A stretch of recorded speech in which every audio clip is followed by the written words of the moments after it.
with the obvious, yes? Is it moral to be naked? Yes! You can't stop me! Well, I'm a mother, so I have to deal with this issue every day. My adorable kids have learned that it's wrong to be naked. When it's bath time, they know to put on a bathing costume. That's also the reason there are no mirrors in my house. Nudity leads to bad, naughty things. Maurice, if I may interrupt, I haven't worn clothes since 1982. Clothes are...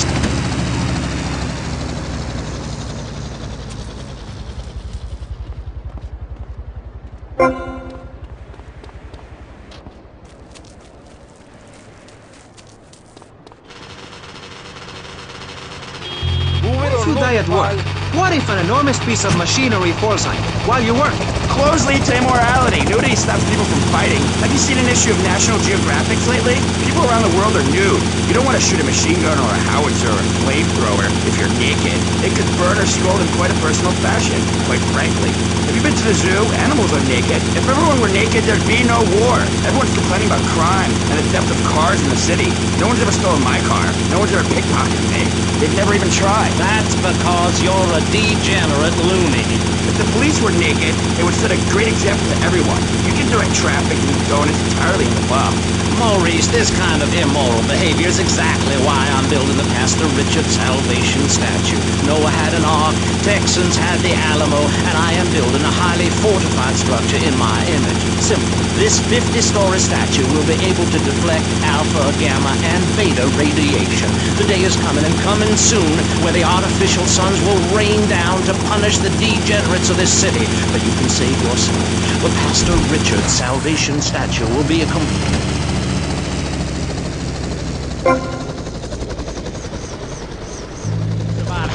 the predicted 40,000 years of nuclear winter.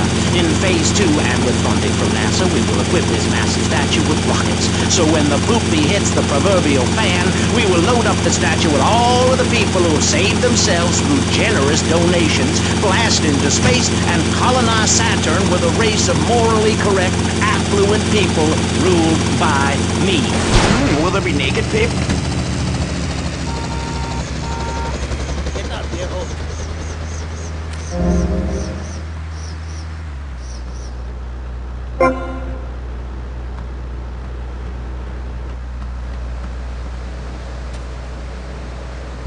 Future of hopelessness. Anyone who does not agree with me is mentally sick and should be shot, I'm afraid to say. We need to build a place to escape these transgressions.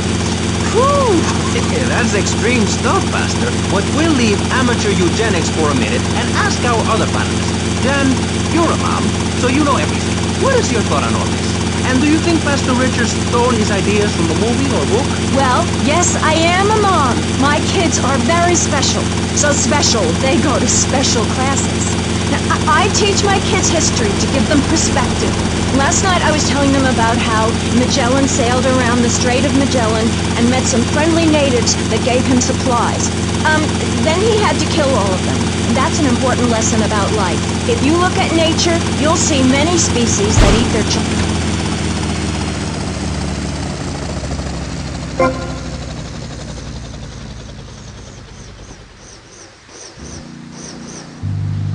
Find your own husband and stay away from mine, okay?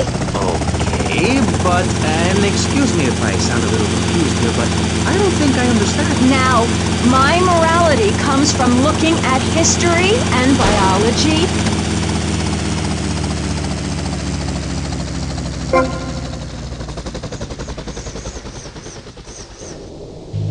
What a load of claptrap. What's your kid gonna do at a school with a name like Moonbeam, or Wave, or Horseradish, or whatever they call them? How can you take your kid to a Little League game when you live in a communal farm growing drugs? It's awful! And that's what my life is about. Looking down on others.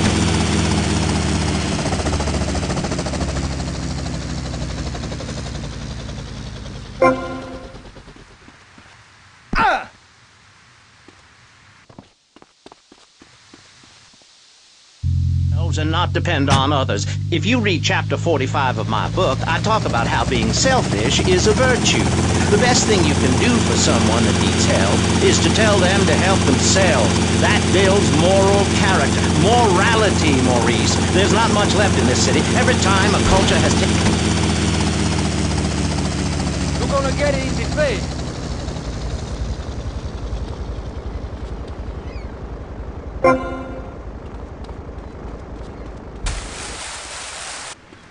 Go stick your nose in.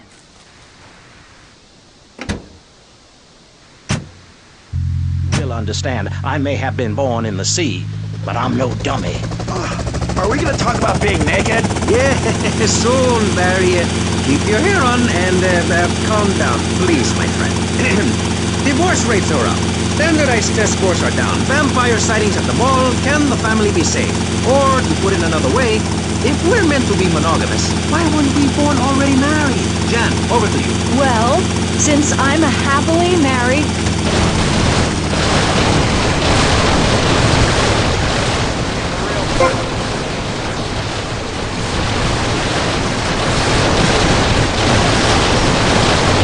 Just how important the family unit is in life. He's working hard so I can get another station wagon with even more wood on it. Go on. Tell me more about your family.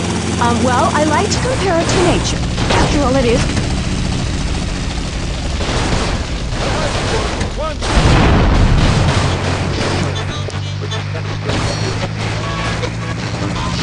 It's biology. You learn so much from nature. People these days, they don't grow their own food. They can barely get out of their recliners and make it to the supermarket. I tell you, there is nothing super about that place. Kids these days don't know how to preserve and can their own food. No wonder all they want to do is play video games or hang out with their friends. What is it, the Degeneratron? What a crock of shit. Hey, watch your language. This is radio. We have regulations about that sort of thing. But you let a naked man on. He's behind the screen. You can't see him. It's not that exciting. Imagine a flabby guy with a ponytail and a nasty rash. You'll get the picture. Imagine one. I married one. Anyway, what was I saying?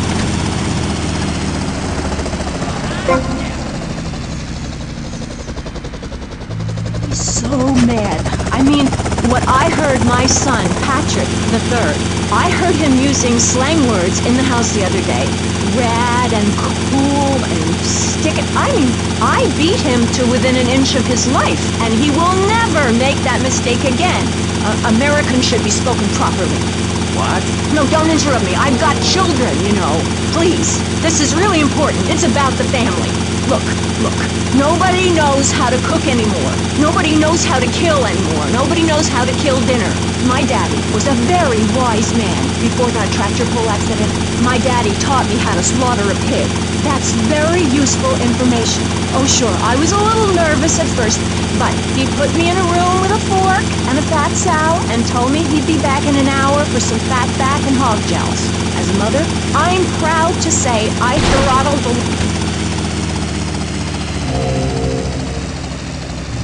Mother. Daddy earns money and goes away with his secretary, and Mommy provides dinner and keeps a brave face on things, even though her heart is breaking. Where are my pills? Barry, you look like you've got something to say.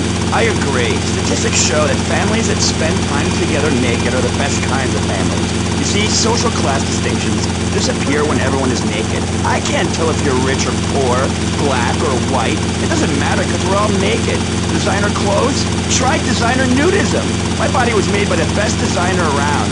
Mother Nature. That's why we're lobbying to build a naked casino in Vice City, so old people can gamble naked and poor people can lose hope in the buff. It is written, chapter 23, verse 5 of my book, "He that gambles his money away is a fool, but he who believes in me will go to spend eternity in space with other affluent, well-to-do people." It's that simple. Do what I say and you won't have to think for yourself. Oh, but I think it is, Pastor. We look around. Nudie clubs, discos, drinking. Do people want to be moral?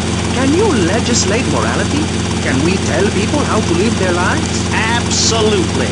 Yes, of course I can. Just look at Prohibition or the Cultural Revolution in China. We can learn a lot from history. Chairman Mao or Stalin, they purged their lands of degenerates and intellectuals, the scum of the earth in my book. And look at the great societies they built. People want to be told how to act. And most people are idiots, and that's exactly who my teachings appeal to. This lawless, permissive society has no boundaries, and without boundaries, how do you know where the limits are? You have to know what's good and what's evil. You need someone to tell you so. Single moms have obese kids, it's a fact, while rich people have a lot of guilt, unnecessarily, in my opinion. I agree. I don't think these people understand just how hard it is to potty train. You have to give a treat when Precious makes a poop. My kids are big-boned, and they eat prunes every day. But that's what's wrong with this country. All of this emphasis on being thin and healthy. When my children are hungry, I hand them a spear and send them out to the park to catch their own food. They're learning how to be self-sufficient. Yesterday, my youngest, Jono, killed the postman, but at least he was trying. So I gave him a cuddle and told him to hit Daddy next time he comes home late smelling of cheap perfume. Okay. It's time to take a break before we hear about any more criminal acts against government employees. You're listening to Pressing Issues. Morality is the subject at hand. Let's explain exactly how free radio without commercial breaks works. We'll be right back. You're listening to VCPR.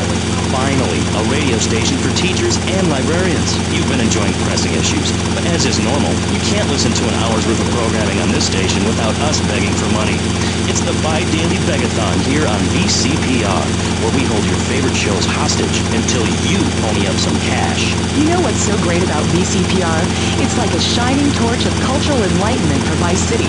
In these times of darkness, when the hordes are so uneducated they can barely understand multisyllabic phrases like, clean my shoes better, Marissa, or I'll report you to the IRS, or dialectical materialism. Isn't it pleasant to have a patronizing voice on the radio? That's right, Michelle. With the way things are going under Reagan, at any moment the unwashed Huns from the Midwest could descend upon...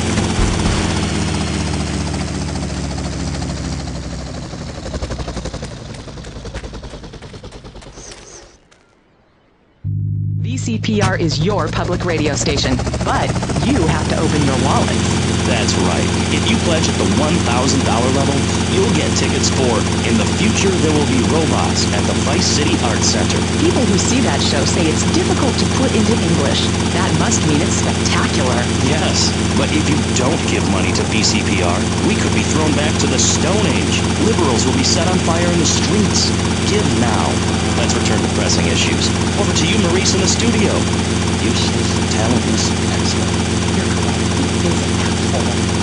I love those guys. Really professional and living proof that all of the best talent isn't on commercial networks. These people do it for love because they have integrity, just like me. We're back with Pressing Issues. I'm Maurice Chavez, winner of 5 public radio awards in the Vice City area, including Best Voice. On this show, we take complex issues and boil them down to simple ones you can understand. On this segment of the show, we are discussing morality. Since the beginning of time, man has asked questions. Why are we here? What time is it? And is there a place around here a guy can get a drink? Early man, as seen in the cave of Lascaux in France, questioned the morality of making the mammoth extinct. I think we all know what happened there. Is it society's job to tell each other how to live? Recently, Vice City considered passing a public curfew that says nobody can be on the streets after 8:30 p.m. Of course, the bill didn't get passed, but many people think if you don't vote, you get morons in charge. Is that moral? I'm not sure. Let's press the issue. Children should be at home with their parents naked. A curfew makes sense. You know how much money I save not having to wear trendy clothes? Read a history book. At the creation of the universe, the Big Bang, everyone was naked. Even you. Why do I have to stay behind this divider? Maurice, please! Because nobody is interested in seeing your business. Because we have standards of decency which you are offending. Look at me! I'm jumping up and down. Oh my goodness, get back behind the divider, please. I'm married. What's so wrong with me? Why do you hate me because I'm happy? Jen, give me a hug. I won't hurt you. And by the sound of things, your husband is doing the same right now with his secretary. No, we've worked through it. He was stressed. It's hard keeping a family together these days. Everyone, take your clothes off and feel what it's like to be free of bondage. Everyone out there in Vice City, take your clothes off. If this is the land of the free, let's start with our pants. Feel the wind from the air conditioning. Oh, a breeze is so liberating. Thanks very much. Now, if you could get back behind that divider, Harry, please. Otherwise, I'm going to have to ask you to leave. Thank you. Now sit down. On pressing issues, we think it is very important to respect one another. To treat each other like we would like to be treated. I want a hug. If you don't like the United States, son, why don't you move to Russia? I don't understand people in America today. They call this a Cold War, but it's hotter than hell. Mark my words, any day now you're sitting in school passing notes and talking about the bomb, when suddenly you look out the window and there are Russian paratroopers dropping in to take over. What can you do? Run into the woods with your friends? Call yourselves the Wolverines? Put twigs in your hand? Try to beat back the Ruskies? No, you hightail it to Pastor Richard's Salvation statue and blast off into space. But there is a limited amount of space. That's why I suggest anyone who wants the safety and security of your own bunker, give now. Call 866-9-SAVE-ME. We'll get you on the payment plan, and if you're paid in full on D-Day, you and your family will be safe. If not, you may have to choose to save yourself and leave the others behind. Hey, stop selling things on my show. You're not a value sponsor who supports the art of public radio, buddy. I, for one, welcome our new Russian masters. We can learn so much from other cultures. Did you know in India, the women protest by setting themselves on fire? I tell you, next time the kids are screaming for ice cream and pop, I may just douse myself in kerosene. I use that as a threat to my kids all the time, so it's no wonder they're so screwed up.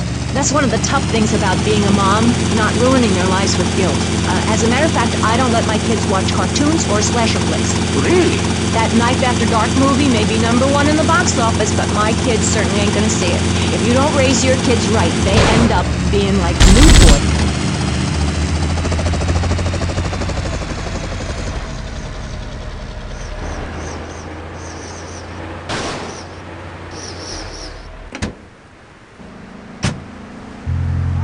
After social services moved me, she would still write to me. I still remember when she kissed me goodbye. But Barry, earlier you said you discovered naturism, taking your clothes off, whatever it is in German. I know, but I lie a lot. I've got a lot of personal issues. Look at me. Please, Maurice, I need a hug. There's another example of immorality in this city. Public showing of affection. People think we want to see them making out and carrying on. I understand your hormones rage like a wild animal and you want to ravage one another like there's no tomorrow. But you have to ignore what your body is telling you and work for a higher calling, like construction. We're building a statue and we need your help. Call me now. You know, pretty soon you won't be able to tell who's a human and who's an android. Why, the corporation is working on it right now. I know, I read about it. I tell my kids not to kiss other kids at school. It might be an android, suck your brains out. You must have seen the mini-series of that on television. I read it in a book. We've got to stop looking at the stars, all this science fiction, and focus on the family. Now, if you really want to dance like you're on the moon, go there and leave us in peace. And that's a fact. What's a fact? I'm sorry, Maurice, but I have to tell you, I moved to Florida to bring my kids up the American way in a theme park. And that's just the kind of person I am, opinionated and moronic. I see. Well, this panel is certainly interesting. The issue is morality. Recently, rock artists joined together to provide famine aid to Alaska with the song, Do They Know It's the 4th of July? Critics complained it's immoral to meddle in the affairs of other peoples and cultures. Pastor Richards, what do you make of meddling in other people's business like an over-opinionated sociopath? Well, let me say that money could have gone to much better things, like reserving a place by my side in the Pastor Richard Salvation statue. But I digress and plug. Stop doing Don't that. interrupt me, boy. Anywho, I address the Alaska issue in chapter 23 of my book. You see, the Alaskans are lunatics, plain and simple. They eat whale and snow, and they sleep in the freezer. Who wants to eat snow every day? Oh, I tried to help. I sent a helicopter with copies of my book, but they burned them in a pile for heat. If the people of Alaska choose to live there, let them. But don't come crying when you're tired of eating penguin and it snows 18 feet a day. Yes, but don't you think it's I important? think it's very important to So listen to me, young man. That's what makes the state of Florida great. Rather than help improve where they are, people nationwide abandon their hometowns, come down here, and shove their beliefs down everyone else's throat. That's the American way, always has been. We should send some pictures of Florida to those people in Alaska. I tell you, they throw down that bear pelt, saddle up the sled dogs, and get pulled all the way to Vice City. And I should know, I'm from Mars. No, you're not. Mars, Alabama. I founded 3 colleges there. The problem with Alaska is that people don't get naked. If you can't work on your car, or play the cello, or use sharp knives in your birthday suit, then what's the point of living? Well, it is a bit cold there. People put on clothes when it's cold. We evolved without a warm covering of hair. That's a lie, sir. We come from the great meteor of truth. Clothes are a habit, like shaving and taking up...